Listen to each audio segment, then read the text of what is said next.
I want to welcome everybody to the Daily Cheat Sheet. Men, you look beautiful with your glasses on, without your Oh, glasses man, on. hey, You're like our I got these, I got is it okay these. to call you our Zionist friendly Clark Kent? I'll go with that. Okay, there you are. Zionist friendly Clark Kent. And of course, go on. You look dynamite too. Go on. If for people that are watching, has a bit of scarring on his head. This is actually a this is actually a true story. The flotilla that left from Barcelona. There was a boat that was chasing the flotilla playing Israeli music to disrupt Greta Thunberg, and Golan was piloting that boat. He accidentally scraped his head, but Golan, you took it for the cause, and I am extremely impressed with you. I Man, believe I thought I kept that story under wraps, but hey, if you got to talk about my heroism, I guess. Thunberg scratched him. She's a Yes, yeah, scratcher, like a that would feisty be cat, one heck of a story, a rabid cat. and I got to get right to it. There are so many stories, and just for the record, for people that that saw my postings yesterday, there's reasons I can't discuss certain things about what I was discussing as far as Epstein goes. I shared the information with Mend and Golan that I can't actually say out loud. But I don't want to tease people with something I can't say. So Golan, there's no point in me going there in the first place. But there's a reason why I went there. Would you both agree that my reasoning was on point? Absolutely sound. Yeah, Sound I think reasoning. solid reasoning, and yeah, it does sound like you're trying to tease, and he's not. It's something he genuinely can't talk about, but there is a direct connective tissue to why he feels the way he does and the things he says, and that's all we'll say about that. Okay, moving on to what's his cartoon character name again? John Bolton, Yosemite Sam, decided. I mean, you can't in the stuff you can't make up section. They listed what he had confiscated. So in addition to high-tech hardware, agents confiscated 2 USB drives, a hard drive, 4 boxes of printed daily activities, which would probably in his case mean how do I get Trump, typed documents and folders labeled Trump to what's 1V, 14 or 15? No, IV is 14. 4. 4. IV is 4. Okay, Golan. He got it. Golan got it. Golan got it right. Golan got it right. Thank you very much. I've never been good with that. And a white binder labeled Statements and Reflections to Allied Strikes, according to an inventory made public Thursday. Golan, this is what I want to say. Biden had classified information from when he was a senator, which no senator is ever allowed to take information from the SCIF. We know that to be 100% illegal activity. Secondly, we know he took stuff from when he was vice president. Again, illegal activity. He actively took it and put it all in different places. We know that to be 100% true. Does anybody in their right mind, did anybody ever believe that Trump, as he was leaving the White House, packed the boxes, put them into the trucks, and says, these are the ones I want going to Mar-a-Lago, and these you could send to Jersey? It made no sense. But with Bolton, he actively stole information, did use it for a book Golan.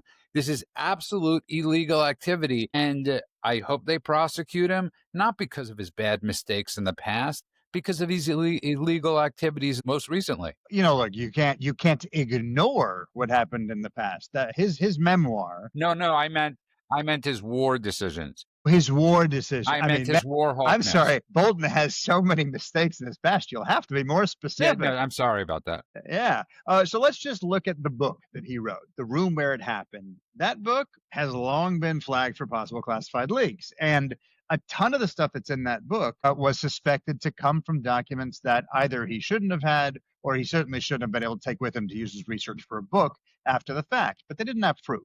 Right? This was something that had been suspected. They had talked about it for a long time. What this shows, what they were able to find inside John Bolton's actual home, inside his actual office.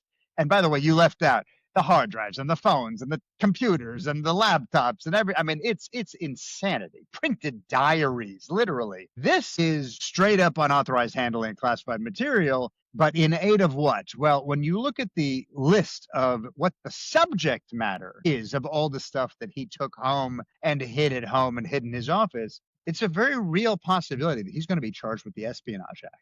Because this is something where you weren't just trying to lasciviously sell a book with some details that are like underhanded. He was doing something that was deliberately designed, at least as far as I'm concerned, and many others who are looking at what's going on there. He was weaponizing all of this against a sitting president or a former president, depending on a sitting president, because a sitting president at the time. Yeah, man, to his point, though, the important thing to remember is that this investigation was going on, I believe, right in 2019 and 2020. And to his point, that's when the book came out against the president, and the Biden regime dropped the investigation, and Kash Patel repicked up this investigation. So this isn't like something new. This was something they were actively investigating. And I just want to say one thing before Mend responds. I just want to say one thing. I have been listening to other people's commentary about what happened here. And I keep hearing the phrase witch hunt. Oh, they went after this guy because Trump didn't like him. Trump made a decision. It's Trump, witch hunt, witch hunt. I keep hearing the phrase witch hunt. Before anybody calls it a witch hunt, I want everyone to keep in mind, legally speaking, that the unauthorized retention or removal of defense information is a federal crime. That's what the Espionage Act is about. That is serious, it's real, and it's on the table and might result in this guy going to jail for 10 to 25 years. I just want to make sure everyone says that before this BS about witch hunt comes up at any point.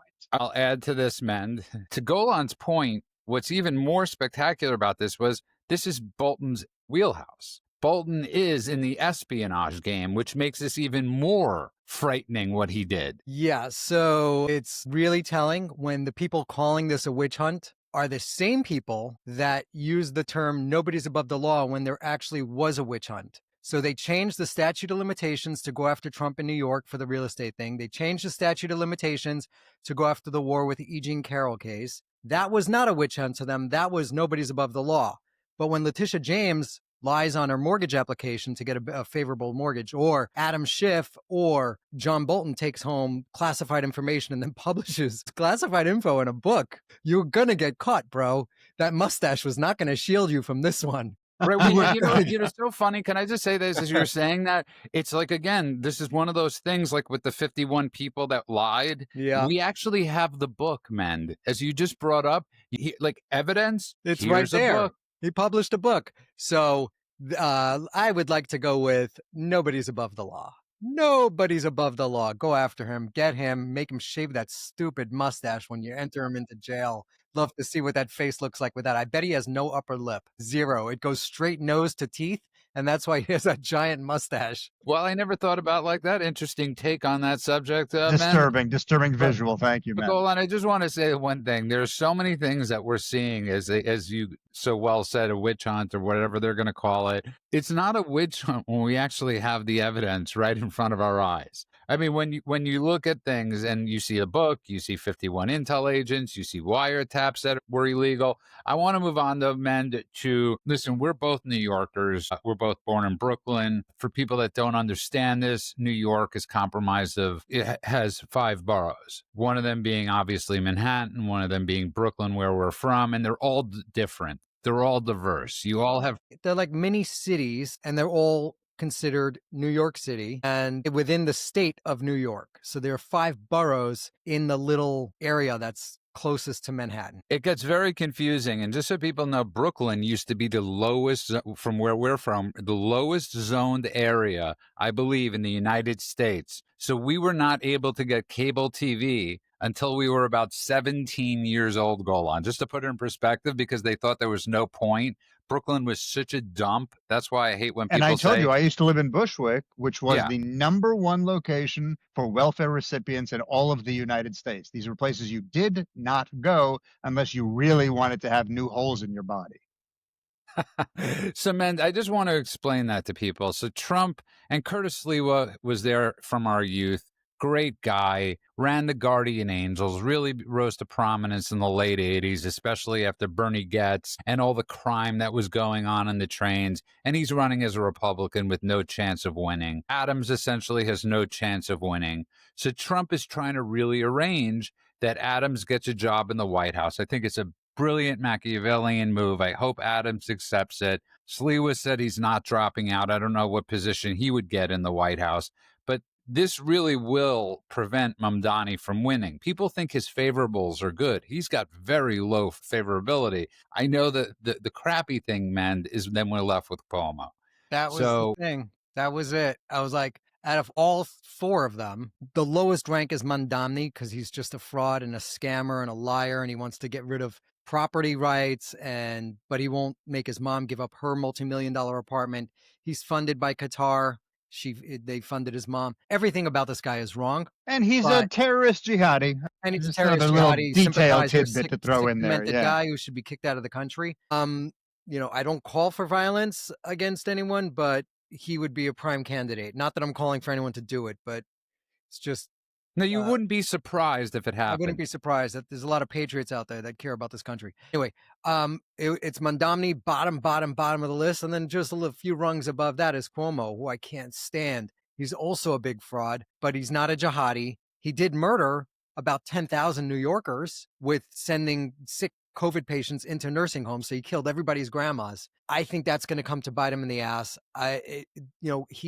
He's not a good candidate. I was hoping it was going to be Adams. I liked Adams. Not that he was great, but out of all of them, he was kind of the best of the worst bunch. So problem is Trump has no leverage over him, and Adams Golan owes Trump a big homie favor. has no leverage over Cuomo. Has He'll no get leverage Cuomo over to get him Cuomo, to drop right. out. Yeah, to get him to drop out, but he does have leverage over Adams because he did him that huge favor and pretty With the much federal told him. indictment on it was bribery and fraud and conspiracy charges, all that stuff tied to Turkey. By the way, look, whether you like Eric Adams or not, all of that was kind of nonsense. Any case, but Trump hooked him up, so he's got a little bit of time to return the favor situation here.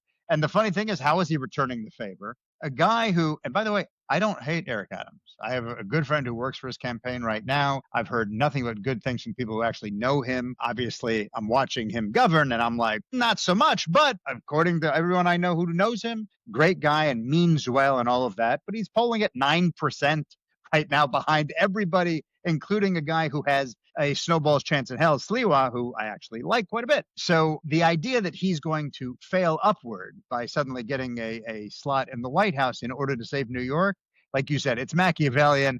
There's a little piece of me that gets pissed off when I hear that sort of thing. I was telling Judah earlier, I used to work at a big production company in the movie business, and there was an assistant who could not take a phone call without writing the wrong name down. Every single time. Everything he did was wrong.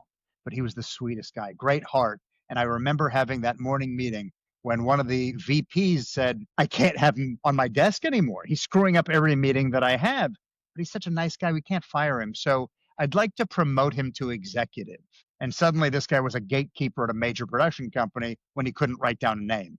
That's what I'm feeling a little bit with Eric Adams. And on one hand, it drives me nuts. On the other hand, genius move by Trump to get him out of the way, because we do, as men said, have to stop the jihadi. I'm not going to disagree. I mean, I'm not going to, it's sort of your gatekeeper friend wasn't also running against somebody that was a communist jihadist. So good analogy. But men, this is desperate times, call for desperate measures. He's got to drop out of the race. None of us wants to see Cuomo. Adams may be one of the nicest people. Who the heck knows? But Trump is doing everything in his power to save New York City from itself right now. Yeah, like I said, Adams was my preferred candidate. I think he was the best of the bunch. But if it means saving the city from a guy who, I mean, if it didn't disqualify him, the fact that he's a jihadi and a terrorist sympathizer and a, October 7th denier and all that other stuff that he does, the fact that he just wants to destroy the city, destroy the economy, destroy... That's right. Even if you remove the jihadi stuff, which should have disqualified him from the get-go,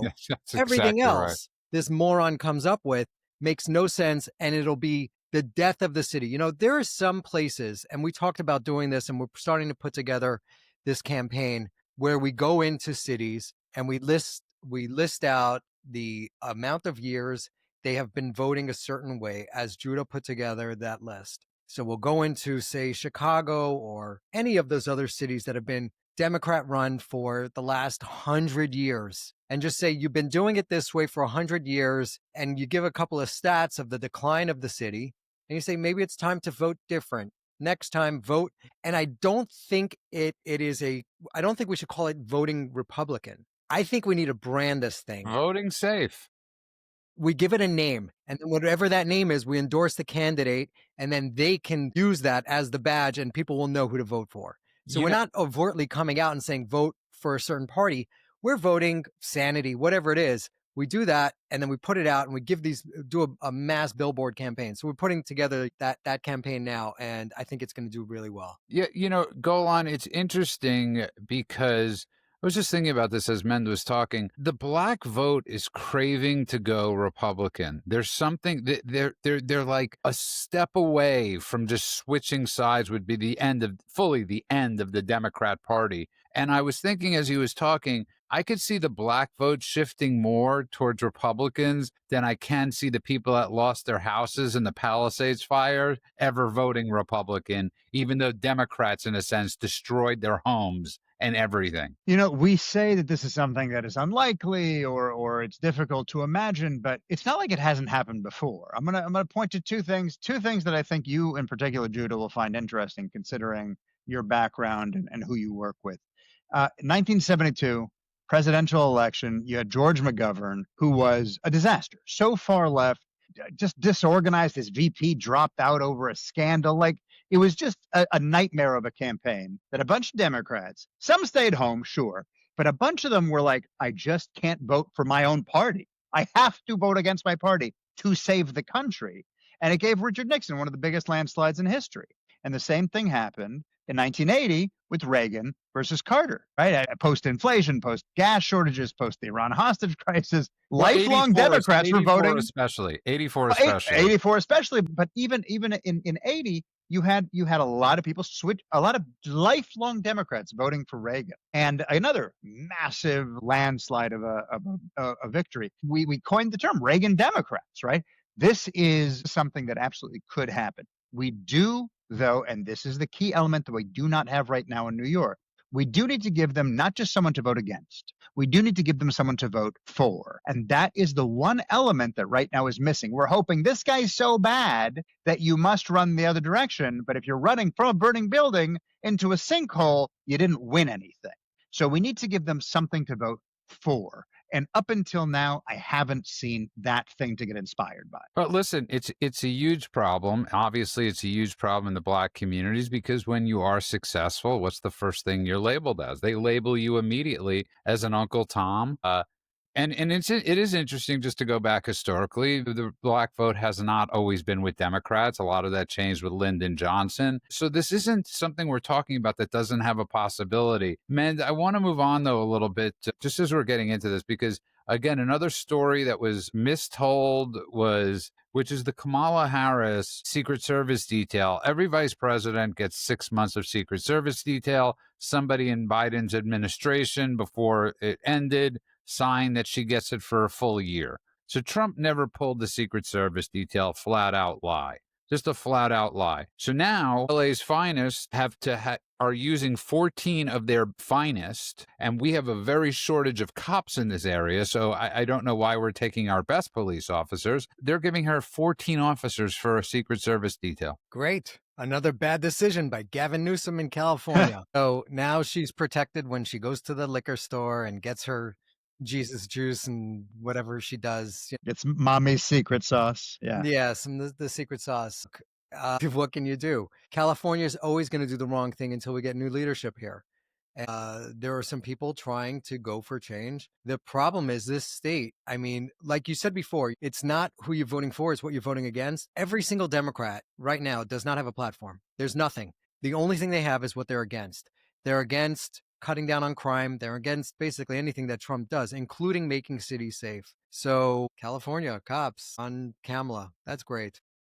Can we point out, too, that the Secret Service did an actual assessment of the danger that Kamala faces, the credible threats that actually are coming her way, and the Secret Service concluded definitively. There's news reports on this right now. She's her own biggest threat. When she gets all liquored up and she stumbles around the kitchen looking for the bathroom, that's dangerous. What they should have gotten her, and I think we should put up a GoFundMe account campaign for this, where we get her one of those "help, I've fallen and I can't get up" stickers, and then little buttons that she could wear around her neck, and then she doesn't need the Secret Service anymore. The crazy thing is how it's being reported. First of all, the story itself it's not a crazy story. It's not a fun story. It's a very, very stupid story, right? There is a standard amount of time vice presidents get the protection.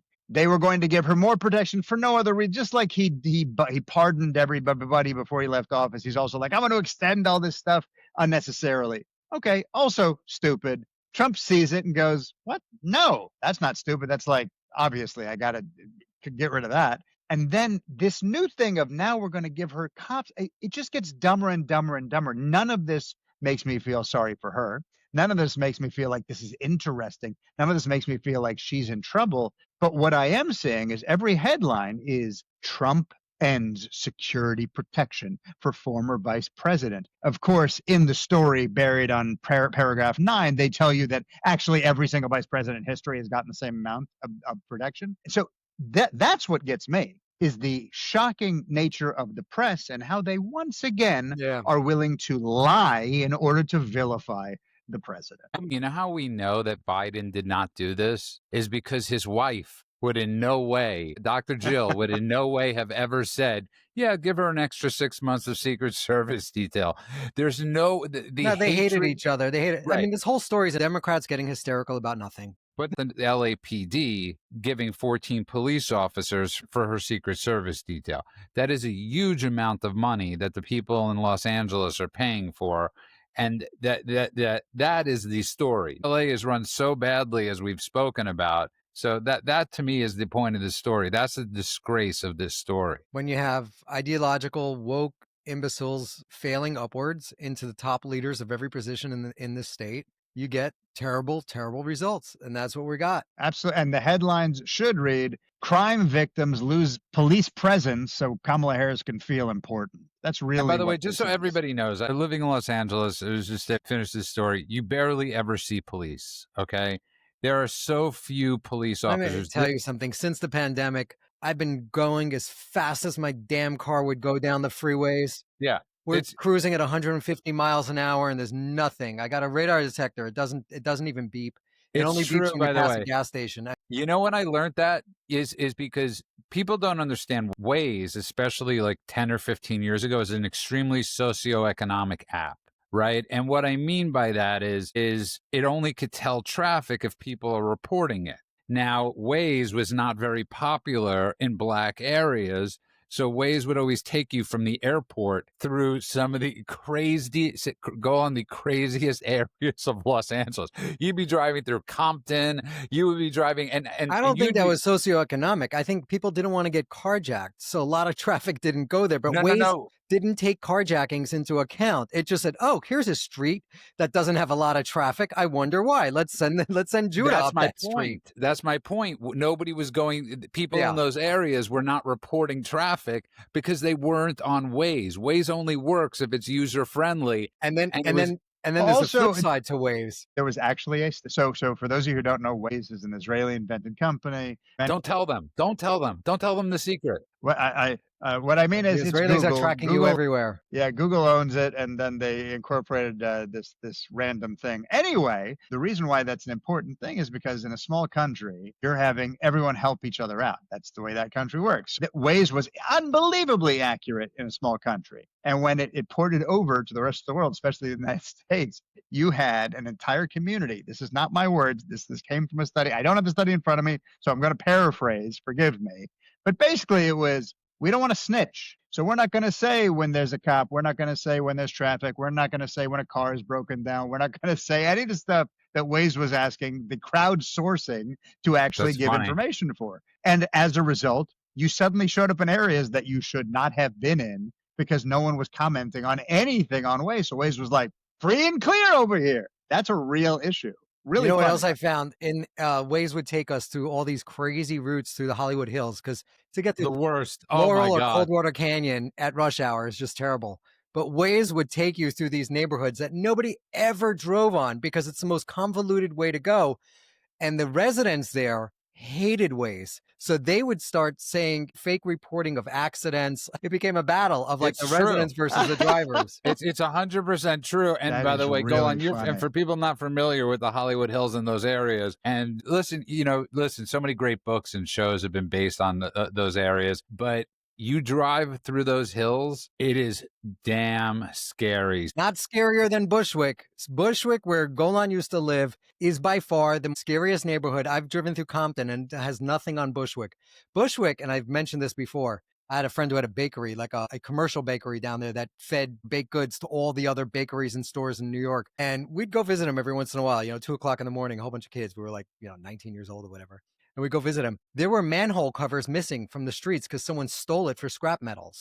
You had to aim your car so that both wheels went around the manhole because there was no cover and you'd lose an axle if you fell in. And then they'd strip your car, strip you, and you'd be missing everything. Actually, once got into an accident in Bushwick. Thanks for sharing. Yeah, I was flying down the street. All right, anyway, go on. Actually, I just want to jump off of what Men just said. This is actually a kind of, it's a direct correlation to what you were saying, Judah, about, and what you were saying, Men, about the cops in LA suddenly not being visible. So when I was living in Bushwick, it's post some of the gentrification. It was still a place my wife would never walk alone at night, even when it was on Vogue magazine, 7th coolest, hippest city in the world. It didn't matter. You were going to get raped and killed. So at one point, I was walking, I see the cops, and I can see in my eye line 2 guys who had just pulled up on an ATV and they were stealing a car. And the cop was leaning against his cop car next to me. And I said, I'm wondering why you don't do anything about that. Thought I'd ask. And he looked at me, this fat cop, and he said to me, hey, all I need is for one of those guys to have a camera on his phone and it looks like I'm beating up a black kid or I'm beating up a Hispanic kid. And then I lose my job, I lose my reputation, I got to move, my family's in trouble. I'd rather just lean against my car. You got an effing problem with that? And I said, no, I don't, sir. And then I went to my train and that was that. You'd be the one getting arrested. I was driving to my buddy's bakery at night, at 1:00 in the morning. So now you're actually going to tell the story? I'm going to tell it. And right away, green lights, you go fast through Bushwick, and some guy comes running out, gets hit by the front of my car, rolls up on the hood, goes flying off the front, right? I hit the brakes. I'm like, oh my God. Stop the car. I jump out. You okay? He goes, give me $20 and I'm okay. I said, all right.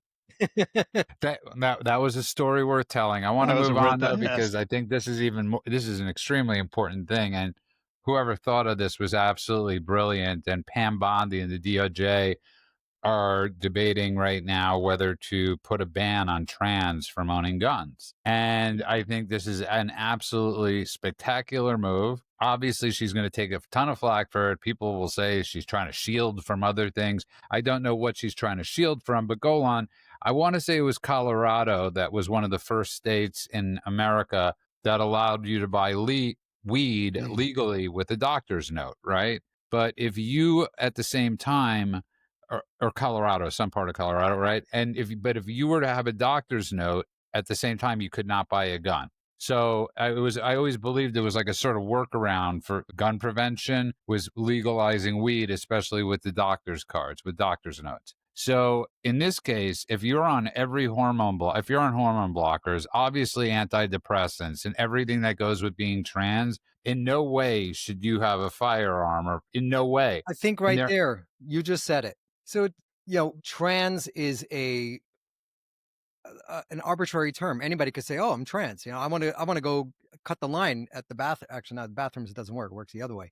But if I wanted to get onto some sports team, I could just identify as a girl and boom, I'm on it. I'll kill it. But if you do it with the drugs that they're on, if you are on SSRIs, which almost every single one of these trans mass shooters that's going into schools, the last 7 of them were trans. If you're on these psychotropic drugs, thank you, then you should not be able to own a firearm. That is the red flag. And I think that is the perfect way to do it. And this way they could say it has nothing to the detractors. This is not singling out trans. This is singling out mental patients. MAGA man actually said that. He was like, they should relabel trans as a mental illness. Because it is. I mean, if you it is labeled that by Johns Hopkins University. It's not in that Bible. It's not in the Bible yet, but it is by Johns Hopkins. They did label that, and many places in the UK and France have labeled it that. So this isn't a huge thing. Will it ever get into the DS? And I'm blanking on it. Go on. DSM-5. The DSM-5, yeah.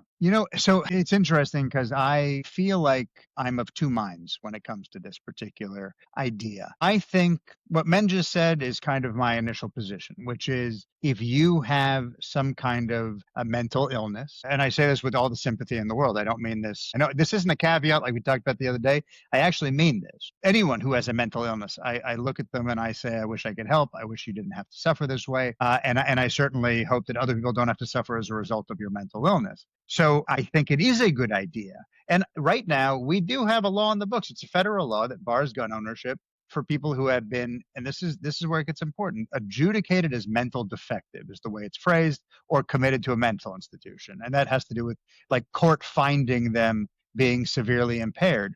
But it doesn't necessarily apply across the board to mental illness. If you have severe depression, if you have anxiety or PTSD or bipolar disorder, you can still legally own a firearm unless a court has deemed you specifically unfit. I think if you're going to do this, and I am for this idea, I think we have to expand it. And I know some people are going to say slippery slope because who gets to define and who gets to decide. But the idea of it simply being a court diagnosis, I think it's not enough, because there are plenty of people out there who have mental illnesses that shouldn't own guns, but haven't done something, let's say, yet, or perhaps they're just inches away, but may never actually slip over the edge from doing something that's going to get them into a courtroom.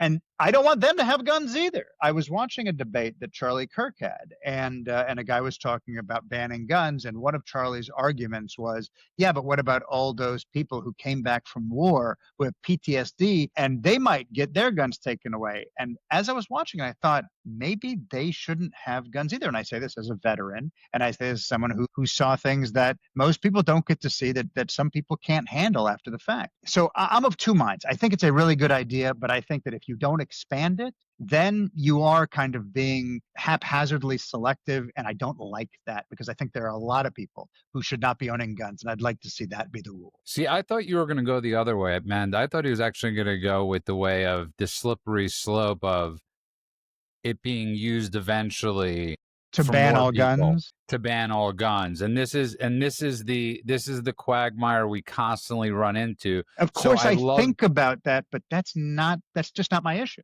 I used to be in favor of common sense gun laws and all those things. But when you see how crazy the left has gone on everything, on every single issue, now I get it why Second Amendment advocates don't trust the left on any of it. They don't want to give up an inch. Like, there's something that would make sense, like ending swap meets where you could go and buy guns privately. I think that would be a good thing for the country if we did that. I think if you want to sell a gun, you should probably have to go back to a gun dealer. You put it on consignment. The gun dealer then sells it for you. He does all the background checks, and then the next owner gets it.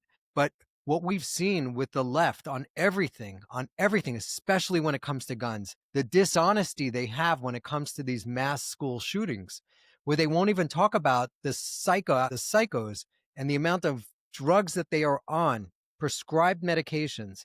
And there, the last 7 have been trans, and a lot of them are just insane, and also on, not trans, but insane people that are also on psychotropic. Was that what it is? Psychotropic drugs?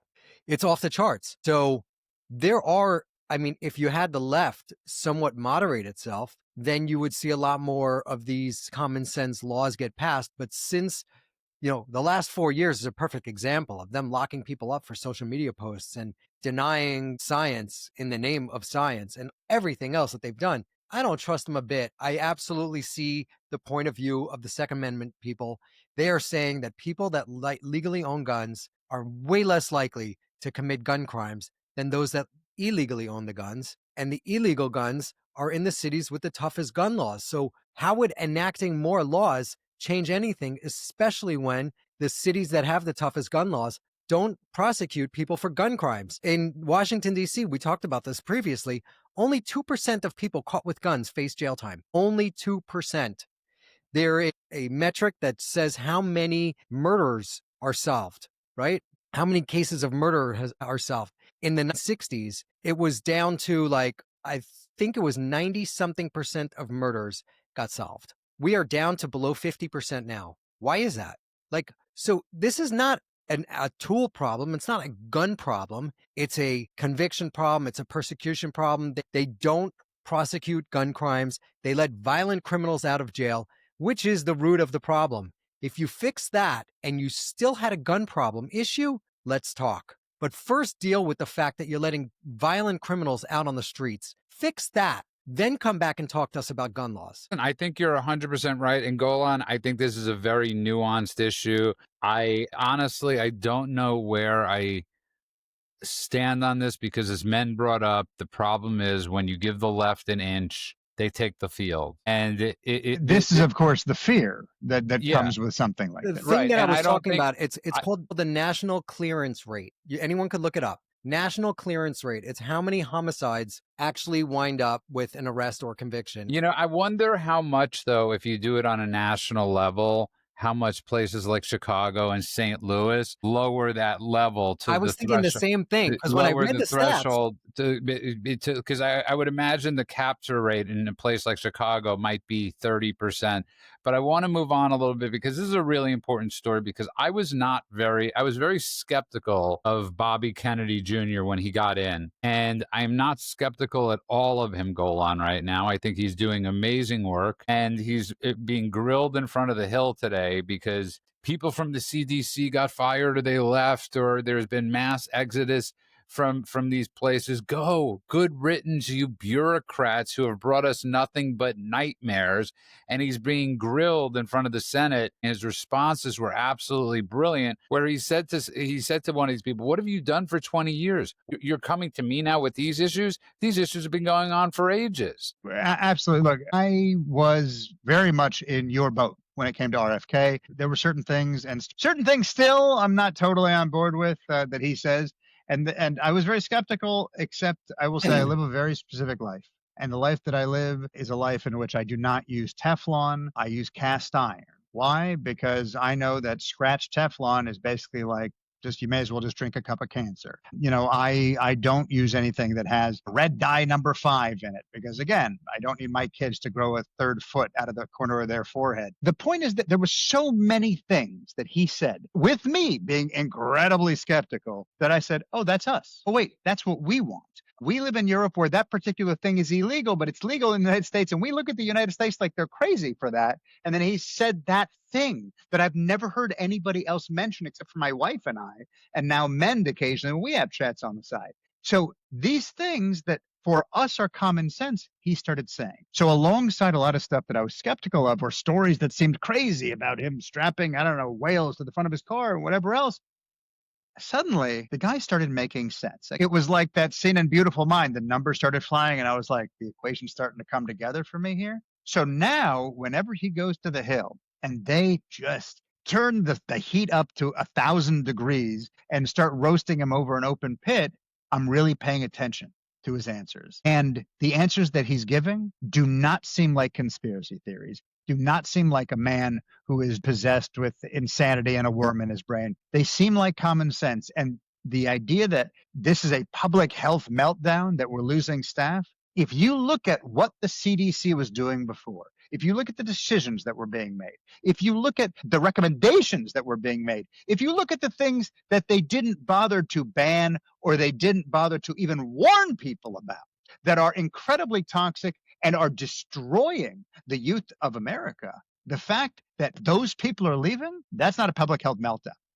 That is a wake-up call. And I want to give you one time. of the questions from one of the senators from, of course, the great state of dysfunction, Washington State. In a bizarre line of questioning with HHS Secretary Bobby Kennedy Jr., she tried to link his actions to the critics trying to cover up claims of Jeffrey Epstein victims. She asked him, do you think the women on the steps of Capitol Hill were a hoax yesterday? The women who were talking about Epstein, this is the first time I'm hearing about it, Kennedy responded. The first time that you're hearing about women on the Capitol steps saying that they believe Epstein information should be made public. What I'm saying is you're perpetrating hoaxes. You, as the Secretary of Health, you're undermining the whole healthcare system, whole healthcare delivery system. This was a question he got. Not really a question, but not really a question. So the problems they have with him is that he's saying that vaccine makers should be open to lawsuits if they injure children or people that take the vax. That seems reasonable. He says, get the mercury out of vaccines. That seems reasonable. He wants to get rid of red dye 40 from our foods. Europe doesn't allow it in their foods. Why does America allow that? The same companies that make the cereals with red dye 40 in it here make the exact same cereals without red dye 40 in it overseas. The same companies that use high fructose corn syrup in America use sugarcane overseas. These are all common sense things. And the only thing that these radical lunatics could throw at him is they go, you're a vaccine denier. He's not a vaccine denier. He is just open to the research and allowing these companies to be held accountable for their actions, just like every other company in the country, every other industry. So I stood behind Kennedy from day one. I love the guy. I think he's amazing. As far as his policies go, we're going to put this up on the thing. I'm going to send this to Golan to put up. But this is the guy that he fired from the CDC. This is the head of vaccines at the CDC. So, the guy wearing the dog mask and the BDSM chains and tweaking his nipples. I'm going to go out on a limb and go, there might be something wrong with this guy. Golan to Senator Wyden. This is it where he said, I hope you tell the American people how many preventable child deaths are an acceptable sacrifice. RFK's response, you sat in that chair for 25 years while the chronic disease in our children went up 76% and you said nothing. Great response. Brilliant response. And it's everything that men just said. The idea that I think it's over 80% or 85% of children's diets, and I think even adults' diets at this point in the United States, are ultra-processed foods. Ultra-processed foods, which means there is not a nutrient in sight. There is not a vitamin to be found anywhere. Everything is artificial additives. Everything is chemical-heavy agriculture. Everything is processed within an inch of life. The food labeling is unclear. Look, I, as you know, Judah, used to be a little fat kid. And this is before I was in the army. This is before I discovered going to the gym every day. But when I was a little fat kid, I trusted. I was someone, it wasn't trust but verify. It was trust but buy. And I would go to the store and I will never forget. And I tell my wife this story. She looks at me and she goes, were you an idiot? And I was like, no, I was an American. I went to the store and I saw fig Newtons. You guys know fig Newtons? Delicious, delicious little squares of not a fig inside, I'm sure. But they had a major label on the front of that box, and it said fat-free, a fat-free food. And in my dumb little American fat kid mind, I thought, fat? That's what I am. That has no fat. That means I can eat as many as I want and not get fat because the word fat, it's free. And I bought the whole box and I sat in the parking lot and I ate the entire box of fig Newtons thinking to myself, it's like I just went to the gym and got on the treadmill for half an hour. Now, we can say that's because I was stupid, or we can say that's because that is deceptive labeling. Just like so many things that we see all the time, the word all natural is meaningless. And he is pushing for these things. He's not loosening restrictions on labeling. He's saying, let's overhaul food labeling. Let's give a clearer nutritional information. All of this stuff seems like common sense to me, and it seems like stuff that will make America healthy again. Oh, maybe I should make that the slogan. It's another easy win. This is another easy win. Just like soft on crime, defending the criminals is an easy win for Trump administration and Republicans. Make America healthy again is an easy win. I think it's over 50% of kids these days are obese. Over 50% of American kids are obese, and it's even worse in Mexico. So you have these places where they are eating processed foods. Like you said, we don't eat processed foods in our house. We stop buying prepackaged stuff. Just like you, we don't use Teflon. We're using stainless steel and cast iron all the way, all the time. But today we started doing a deep dive into eggs because it turns out that eggs, even if they say pasture raised, which is the ones we were getting, which means that they're supposed to be raised on a pasture and they're supposed to be eating grass and bugs and worms, you'll see a lot of these labels. They say vegetarian, diet fed chickens. That is not And a people natural. think that means healthy. That's That's again, terrible. these It's are not these good. buzzwords that are meaningless. Like when they say farm to table and all natural, nobody's regulating those words. Nobody's regulating sustainable. These words that are meaningless but sound like they're something. I'll give you real quick. I know this seems like I'm deep diving. I'm not. This is important because people have no idea. We don't drink milk, okay? We drink nut milks. It's very sweet, and we always thought, oh, it's naturally sweet because it says no sugar added right there on the box. No sugar added. Another lie that you need to understand in order to see exactly what you're ingesting. So we started making our own nut milk. We had a nut milk maker. We had water. We throw in one date. We throw in some nuts, and we're like, this isn't sweet. What's going on here? How come theirs is sweet and ours is not? We found out that it's not sugar, guys. There is an enzyme that is added to nut milk. And when it is triggered, it naturally turns what is being put into nut milk into sugar. It's not added. It is naturally occurring. Well, thank you guys. I'm going to add our show now to the lifestyle and health section. I want to get to this thing, though.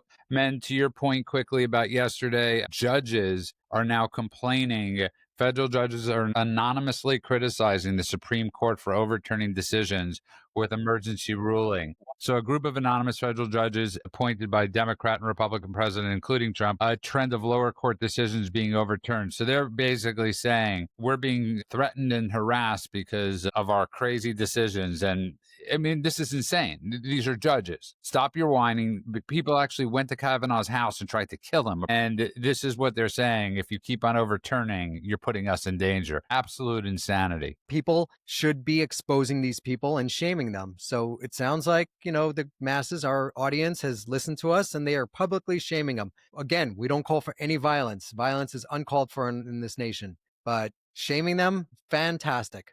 So this is great. Also, isn't this exactly the point of how the judiciary is supposed to work? That lower courts make rulings, higher courts review them. The Supreme Court has the final word. They have put in so many DEI judges and absolutely demented, woke, white, liberal judges that don't know how the system works. They don't know the law. They don't understand our country. They think this is a democracy. We are a constitutional republic. But they're doing the very thing they're mad at the Supreme Court for doing. That's the irony. Of course. And they don't get it. They don't get irony. Some random guy in Boston is going to decide what a national law is for 330 million people, and then they're going to get mad when someone else says, no, actually, you don't have the right to do that, or at least your thinking was flawed. This is like a kid getting his homework looked at by a teacher and then being like, I carried the two differently. No, you carried the two wrong. Shut up and get back to your seat. Like, I don't even understand what they're complaining about. This is how it's designed. You don't have to like it, but you sure as hell signed up for it when you took the road. I love it. I think the feedback loop is working. We're seeing it. Great. It's working. Agreed. But I also think, Golan, it's sort of ironic, and I love that they put a Trump judge in there. This doesn't matter. You guys are making extremely just horrific decisions that have to go to the appellate courts, and you're wasting the Supreme Court's time, which is why they're trying to pass the bill, the Supreme Court, of stop wasting our damn time with these crazy, horrific judgments. Also, this again goes down to accountability. If your ruling cannot withstand scrutiny, then your ruling was probably wrong. So you can get mad at me because I noticed, but you can't get mad at me because you made a mistake. Well said. And I think the final story, obviously, that we all want to talk about is this story about this kid in Gaza that got killed and killed in big, heavy quotes. And he's found alive. Of course, go on. This story will not be reported, but at the same time, I'm thinking about this film festival, this movie that Brad Pitt and Joaquin Phoenix produced, where everybody at the end of the film was screaming "Free Palestine." This mass propaganda machine they have, and it's now being co-opted by people in Hollywood. I don't know how you stop this. I really do not know how you stop this. Well, yeah, I'm exhausted. I'm just tired already of this. That's how I feel. I feel like I know we have to keep fighting. I know we have to keep fighting for the truth. I know we have to keep fighting lies and propaganda and all of that. But this kid being found alive, even the news stories that are covering it, they're not covering it like yet another media lie about Israel. They're not covering it like more propaganda. They're pretending it's some heartwarming miracle when it's a propaganda punchline.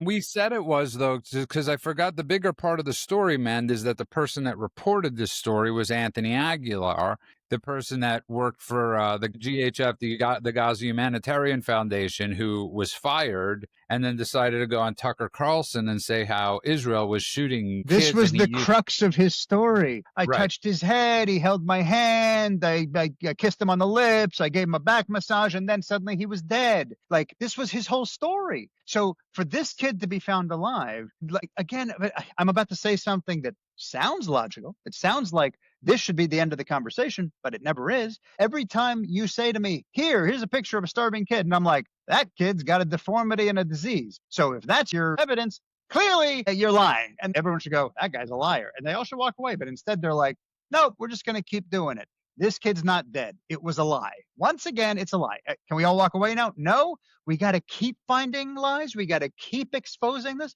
How many lies do you need to be exposed? How many times do you need to find out that Israel didn't bomb a hospital, that Islamic Jihad bombed their own parking lot, that 500 people didn't die, that a dozen people died, and it was by their hand? How many times does this have to happen before you finally go, you know what, I think maybe I got the wool pulled over my eyes? It will never happen.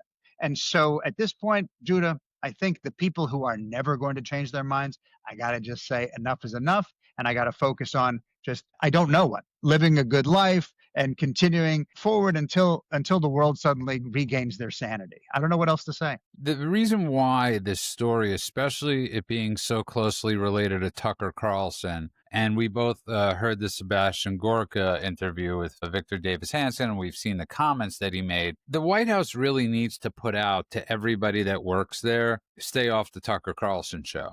You cannot be on the Tucker Carlson show. What Tucker Carlson did with this story, I will say this, men, I know you hate using this word, but in this case, it's 100% true, is pure blood libel. This story was a blood libel. So it's important to note how it unfolded. And men doesn't use that term a lot. That's why I said that. Yeah, true. And it's important to note how it unfolded. So Anthony Aguilar was working at a Safeway packing bags after getting out of the U.S. military. He was a special forces guy, and he had some crap job. Then he got offered a job to work for the Gaza Humanitarian Foundation, which is a U.S. Israeli-led initiative to distribute food directly to Palestinians, bypassing the UN and bypassing Hamas. 90% of UN aid gets diverted by Hamas anyway, so they wanted to circumvent all of that and feed the Gazans directly so that the food doesn't get sold on the black market in Gaza and then funds the war effort for Hamas. So he's working for the Gaza Humanitarian Foundation. Apparently did some things that put his teams in danger. He got fired. He then begged for his job back. So he was making, I think, $1,000 or $1,200 a day working for the GHF. And he didn't want to go back to making $600 a month packing groceries at Safeway.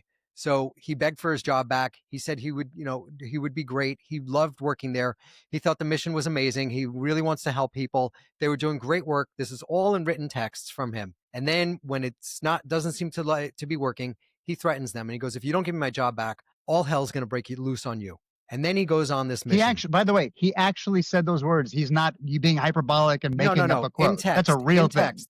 Thing. Yeah. GHF has released all of the text messages between him and his group. Between him and them. The way he describes this kid, he goes, barefoot and dressed in tattered clothing, Amir approached the GHF aid distribution point in Gaza, desperate for help.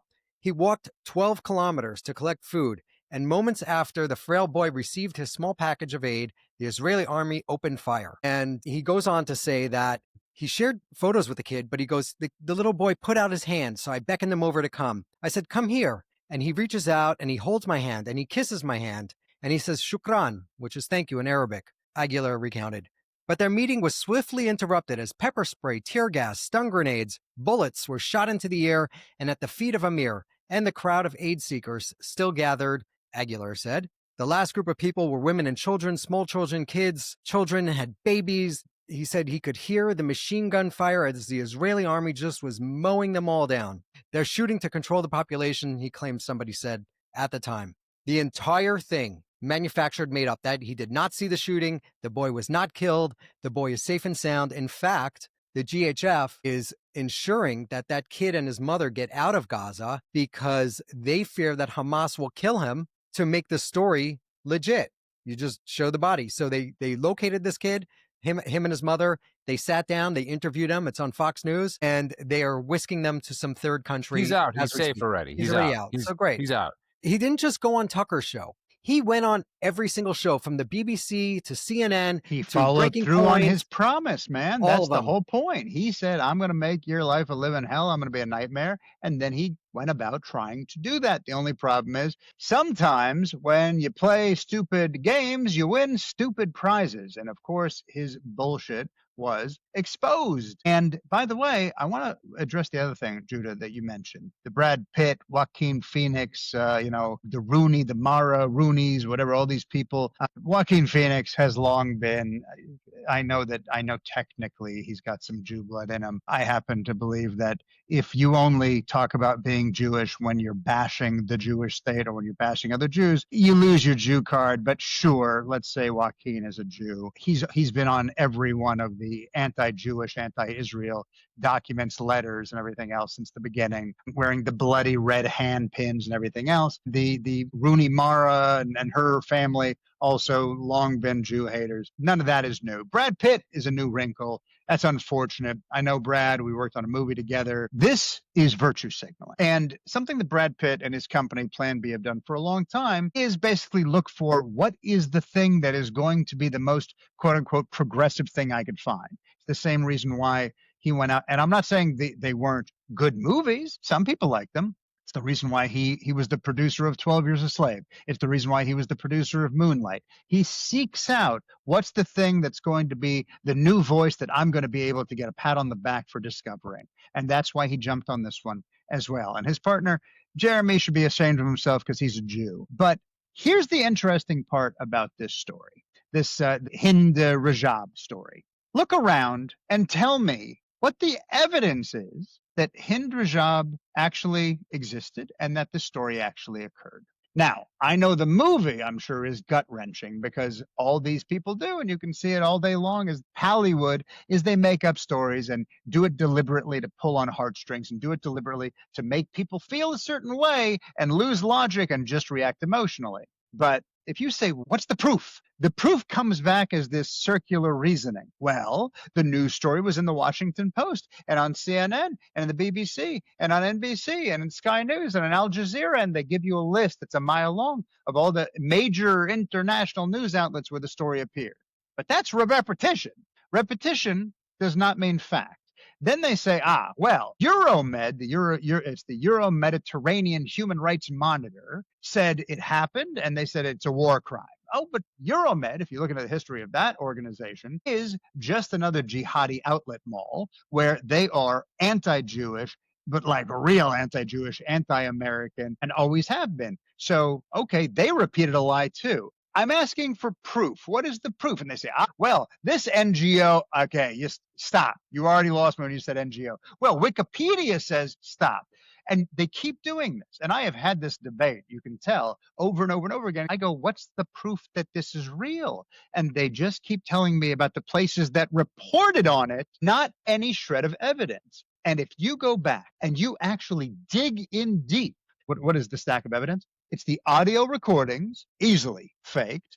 It's the aftermath photos of the bodies in a car, easily faked, and something that Hamas does on a regular basis. And it's the statements by NGOs. That, gentlemen, is the end of the list. We don't have anything else that covers. You just went full circle with Anthony Aguilar, part of an NGO. And we have him right now, fully an absolute lie that'll never be retracted. Nobody will ever retract. They're going to have to. They found the kid. They're going to have to. But as far as this... But, man, where do you think it's going to be retracted? On page 97,000? Of course. Of course. See, his It's mistake gonna was be it's talking gonna be about a a real person. If he had just made up, hey, Hindra Job Part 2 touched my hand and right. then was shot dead, then they would never have found a body. So is Because and I just want to say one more thing about this. One more thing, because it's something that drives me nuts, and I want our listeners to really hear this. There is no independent confirmation of identity of any child. There is no verified chain of custody of audio recordings. There is no neutral on the ground investigation. There is no, and this is a big one, satellite imagery or geolocation in a war zone where stuff is flying overhead on a nonstop basis. There is nothing to back this up. And now Brad effing Pitt is the producer of a movie that gets a 21-minute standing ovation at a film festival that may just be pushing fiction and likely is based on Hollywood precedent. so I hear what you're saying, and I think that is absolutely valid. Absolutely valid. But let's for a second assume that this kid did exist and her family was killed in a car and she was alive for 12 hours and she was calling for whatever, how many of hours, and she was calling for help and the help came and then they got bombed. There's zero evidence that Israel is the one who did that. That's exactly right. Hamas is bombing these cars all the time. They're shooting at civilians and killing civilians that are fleeing, and this family was fleeing at the time that it happened. By So the way, even just if so you know, you're even raising such a good point, and this is why Israel should have released the full 41 minutes at least of footage, that I've because been this is saying all the because no, time. the reason I'm bringing this up is to support what you're saying. Is I actually saw that occur with the CCTV footage and the GoPro footage of them people escaping in cars and then being shot down, or the ambulance drivers arriving and them being shot down by Hamas people dressed as Israeli soldiers. Dressed as Israeli soldiers. Repeat it, Judah. I want you to repeat that. Dressed as Israeli soldiers, which they do on a regular basis. They have vehicles and weapons. And by the way, in case you weren't sure, Hamas themselves broadcast on a regular basis when they were releasing the hostages That during they their had the Israeli sideshow freak weapons. show, that they were holding the Israeli weapons. And Yeah. sometimes they even showed off some Israeli uniforms. And so we know they do this subterfuge, and we know they do Hollywood. So I think men's point, I think my point is brilliant, and let's pretend my point didn't exist. I think men's point is brilliant as a backup to that point. There is nothing that makes this make sense. The real issue that I have with Pitt and his production company taking on this movie, even if everything in the story was true and checked out, even if he could verify that there was a kid, and even if he could verify that the Israelis were the one who did it, which he did none of that, he's not doing any stories about the people who started this war. So you're picking the people that started the war and then having a pity piece, which, if it is a true story, it is a tragic and heartbreaking story about a little girl who got killed. Whether she really existed or not, we don't know. But that's the one to cherry pick. This reminds me of when the Washington Post did a pity piece about the Hezbollah fighters that all had their hands and eyeballs blown out and their weenies blown off in the pager operation. It's the same thing. Why would you go and do that? You know how many stories? There's 1,200 and something stories that you could do on all the people that were slaughtered at the Nova Music Festival. They could do every one of the kibbutzes that got attacked, and the mothers and grandmothers and Holocaust survivors, and the people that were the biggest advocates for coexistence. Everyone that lived along the Gaza border were peaceniks. They were the most lefty of the left. They're gone. Now you have the rest of Israel to deal with. But the people, your biggest advocates, the people that welcomed Gazans into their home on a daily basis, gave them jobs, treated them like brothers and sisters, those are the ones that provided the maps to Hamas when they invaded. So all the stories to do, that's where it's the most problematic to me. That is where I think I hear both of you are raising brilliant points, and I think obviously this is so. Listen, I'm with Golan. You don't even know what to say at a certain point because it's so disturbing. Both points you guys are bringing up, either whichever way it works, the points you both are bringing up is just absolute madness. And that's why I keep on saying to you men, no matter what Israel would have tried to do PR-wise, it would not have worked because people have already chosen. They did on the 7th, they did on the 8th, where the narrative was going to go. And it was That's how you never can going to make a be. movie like It The was Voice never of going to be Hind Rajab pro-Israel. and never mention Hamas once. Yeah, It's I not mean, mentioned once in the Israel entire has the film. 43-minute movie that they should have put out. That one little clip that they put out swayed a lot of people, and they should put the whole thing out. There's 12 hours of footage. Put it all out. I Expose agree it with to you. the And world. in the beginning, there were actual real issues with putting it out. And but now there aren't. I just want to read you guys a post from somebody from yesterday. Trying my best to stay focused and not get angry, but this is quite the challenge while listening to this episode. This is from El Turbo. He wrote 9 UNRWA staff were fired in August 2024 after UN investigation found sufficient evidence that they may have been involved in Hamas-led October 7, 2023 attack on Israel. Specific roles weren't details, but allegations included participation in attacks, kidnappings, or coordinating logistics. Just so it's perfectly clear, United Nations Relief and Work Agency for Palestinian refugees in the Near East has a major terrorism problem, and by proxy the UN, and thank you. So El Turbo, thank you for that, and that makes everything we do worthwhile, that we try to bring up stories and things that give a different approach and give the real approach and the honest approach. And it's not going to always be the, the clickbait go on that is so often thrown out there. But a comment like that, I will take any day of the week over anything. He's absolutely right. The UN, it's not just the 7 or 9 employees that they caught on CCTV participating in October 7th.